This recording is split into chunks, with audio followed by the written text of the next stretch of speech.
28 अगस्त की रात्रि को हुई अतिवृष्टि से बसुकेदार क्षेत्र सहित अन्य हिस्सों को भारी नुकसान हुआ है।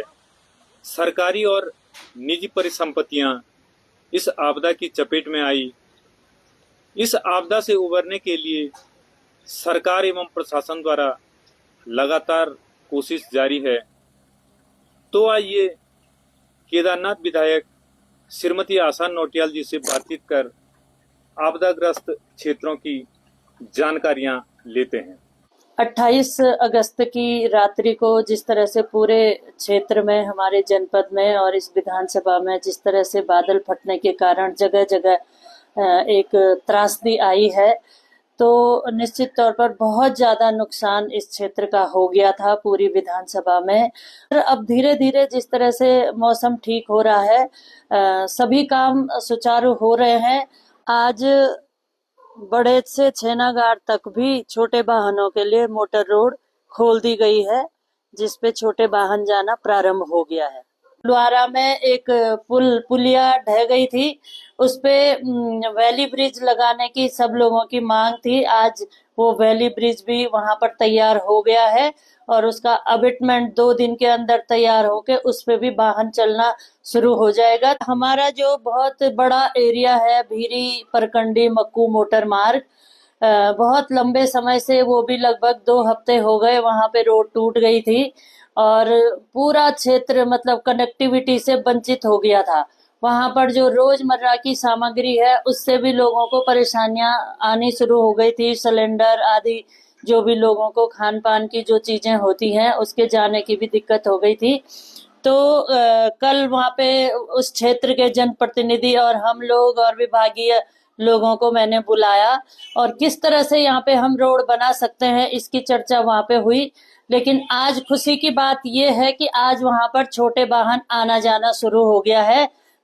इसी तरह से हमारा जो सेमला पलद्वाड़ी मोटर मार्ग था वो भी बंद था और कल ही मैंने विभाग को कहा कि वहां पे बिना मशीन के नहीं होगा, आप मशीन लगाइए। कल वहां पे मशीन लगी और आज वहां भी वाहनों को जाने के लिए आवाजाही प्रारंभ हो गई।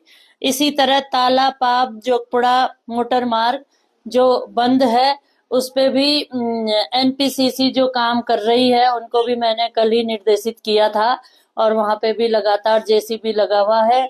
मुझे विश्वास है कि कल तक हम वहां भी रोड खोल पाएंगे। और इसके अलावा हमारा जो कालीमठ जग्गी भगवान है, कालीमठ ब्यूखी मोटर मार्ग है जो पीएमजीएसवाई का है, वो भी पूरी तरह से क्षतिग्रस्त है और कई दिनों से लोगों को आने जाने में परेशानियों का सामना करना पड़ रहा है। अभी कल ही परसों मैंने उनको बताया कि आप वहाँ जेसीबी लगाइए और जो मैन पावर की भी जरूरत है तो उसको भी वहां पे लगाइए।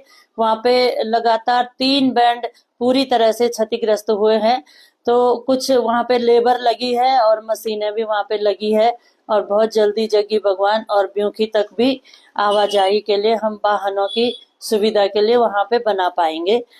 आज हमारे देश के यशस्वी प्रधानमंत्री आदरणीय मोदी जी का भी हवाई दौरा हमारे उत्तराखंड में है और इसके पहले 2 दिन पहले सेंटर की टीम यहाँ पर आई थी, जिन्होंने पूरे आपदाग्रस्त क्षेत्र का दौरा किया और वहां पर देखा कि किस तरह से हम लोगों को मदद पहुंचा सकते हैं।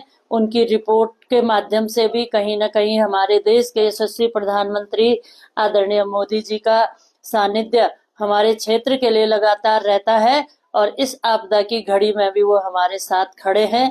तो लगातार मैं भी मॉनिटरिंग कर रही हूँ। मैं सबसे ज्यादा धन्यवाद अपने माननीय मुख्यमंत्री जी का करती हूँ, जिनके सानिध्य में रह के, जिनके मार्गदर्शन में हम सब लोग काम कर रहे हैं